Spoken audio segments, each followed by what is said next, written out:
Hey everybody, this is Perch. Sometimes I'm asked, what are storylines that you heard about at one point that never happened, that you really regret, that you wish you would have loved to have seen that comic. What are some of those like that?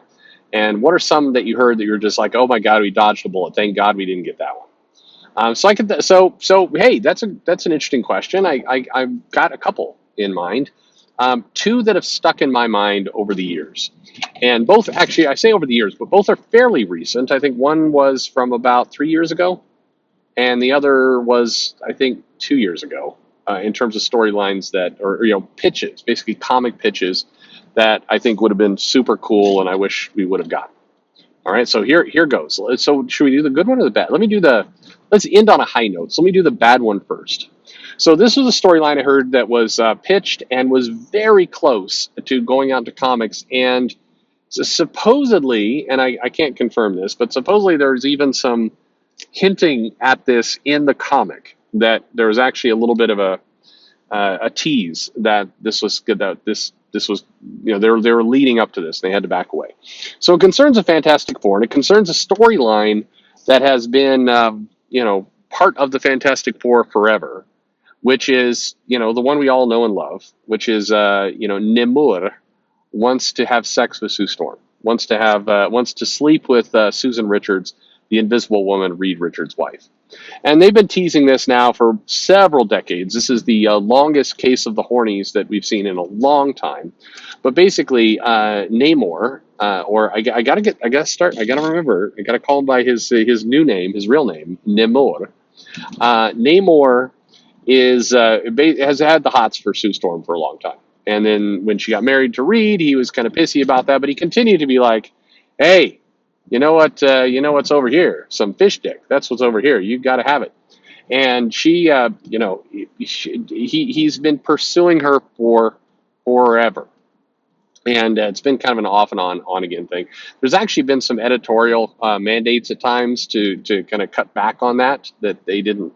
There's a period I think during the '80s where they're saying we don't want. He can kind of flirt with her, but kind of ease up a little bit. She's got a kid now. It's just not cool, not appropriate. So don't do it. And so there's been it's come and gone over the years, basically this entire thing.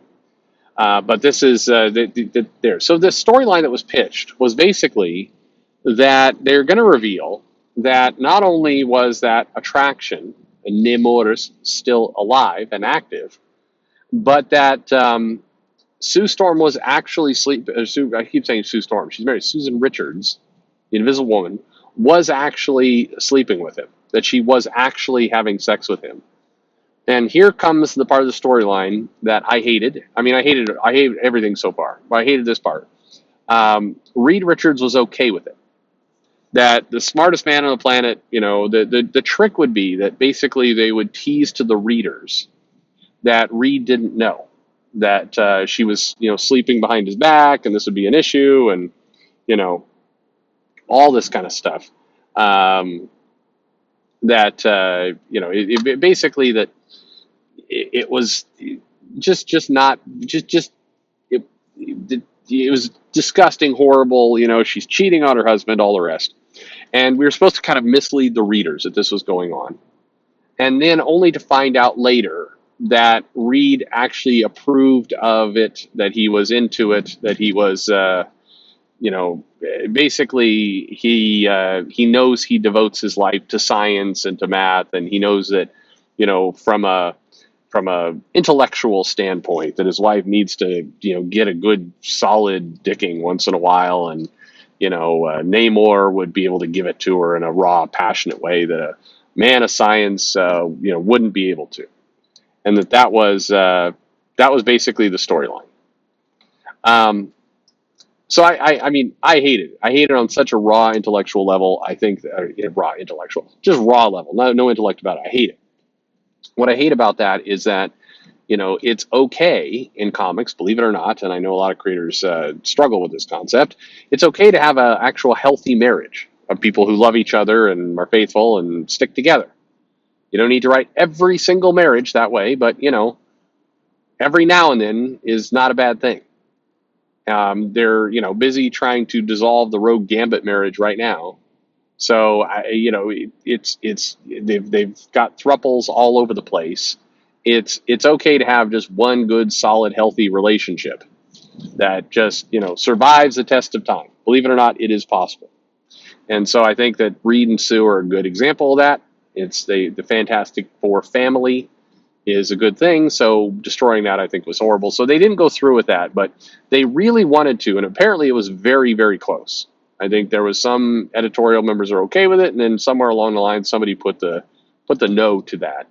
But basically, the idea that Reed was being cucked, I guess, by Namor, but would be in favor of it, and the idea would be it would be kind of empowering because here's a smart guy who knows that the best way to be a husband was to allow his wife to sleep around, not allow, but basically whatever it was, give a nod of approval. I don't know. And that Sue, as an empowered woman, could still love Reed and the children, but also take care of herself with some Namor, slippery eel, whatever you want to call it. I don't know. Anyway, so let me know what you think. I'm fascinated to know anyone in the comments are like, yeah, that's a good idea. Let's see that. Does anybody think that was a good idea? I think it's just destructive and terrible on every front. It's just bad idea. So that was a storyline that we almost had, and thankfully we didn't get it. Dodged a bullet. So the storyline or the pitch, the comic pitch that we almost had, and I wish we would have gotten because I think it would have been helpful, was that there was a period of a couple of years ago where they were pitching for Secret Avengers to return, that title. And Secret Avengers, there's been a few different versions of it. I think Warren Ellis did it for a while. No, it was Ed Brubaker did it, I think. And then Ellis did some stories, and Rick Remender did some stories, and then I forget who came in. But anyway, then there were some kind of more meta stories that had MODOK on the team and kind of other. Anyway, there's been, I think, Cy Spurrier, did he take a crack at it? I don't know. Anyway, there have been a couple versions, but we haven't had Secret Avengers for a while. And so there's this idea that was pitched to say, let's do another Secret Avengers title, but this time it's going to be very much rooted in the idea of James Bond. So the characters in the Secret Avengers are going to be non-powered, which is a little bit like the kind of the version a couple runs back. It's going to be, we'll have Nick Fury on there. He'll be leading it. So it'll be a little bit of a bigger kind of role for Nick Fury. In this case, I think they're going to reveal that it was going to be Nick Fury and Nick Fury. So son Nick Fury, the Samuel Jackson looking one, would be the Nick Fury that was kind of leading the team or giving them their missions. But then the dad Nick Fury, minus the cosmic powers, would also be kind of a shadowy figure helping out, or maybe I got it wrong. Maybe that person was going to be leading the villain organization. I don't know. Anyway, there'd be both Furies would be in there somehow. And then the team would have Black Widow, Hawkeye, and Luke Cage, and they're just a handful of other characters that are, maybe have some powers, but not many powers. And it was going to be very street level, but more, again, James Bond spy thriller. That was the pitch. And they were going to get some writers who wrote some of the James Bond books to come in and do it. And it was going to be a very rooted in high action, high intrigue. Again, Ed Brubaker, I think he is kind of Ed Brubaker, Captain America run, very kind of, in over their head, getting into kind of secret organizations. I think they were pitching kind of villains that would come into the play as like the Red Skull was going to try and amass, a group of terrorists or something like that. And the entire pitch was, we're really going to lean hard into a James Bond spy action thriller story. We're going to, and this is why I like that idea. But what I really liked about the pitch was this bit, which was, we're not going to have it be comedy or, big concept stuff. It's going to be a fairly straight down the line, James Bond style, action, minimal to no quips, and just stick to it and try and deliver some real big moments for characters that often don't get any. So that was going to be the pitch, and I thought that would be a good. I thought it'd be a good kind of different comic. It'd be a way to give the heroes that don't have kind of cosmic powers something to do. I really like the idea of not treating it as jokey. Unfortunately, Marvel's kind of slipped into this mode where if they're going to put, a Hawkeye or a Black Widow or somebody like that on a team, they're going to, play up the quips and the jokes and that they're kind of the loser of the team, or they're going to play more of that up. It's working for Zub's Thunderbolts, but you just kind of wish you could get a Hawkeye story that was like a not that was playing up the fact that he was a loser and kind of a bum and all this kind of stuff, but just playing up the fact that the character is kind of like the Ultimates Hawkeye, kind of deadly when necessary, and kind of a character you could kind of cheer on. Anyway, I was up for that pitch. I thought that would be a lot of fun, and so a comic I would read, particularly if you really kind of nailed the spy aspect of it. And I like the idea of going into that area of writers to get somebody who kind of really knows that genre and trying to build up some of this other stuff. So anyway, there you go. There's two comics: comic that I absolutely would have hated, and a comic that I would have loved. And kind of now I'm curious what you think. What first of all, would you buy or hate either or both of those? Let me know in the comments below.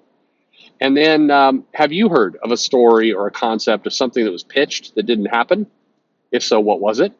And let us know. We can all kind of weigh in the comments. So that's it. Like and subscribe, and thanks for listening.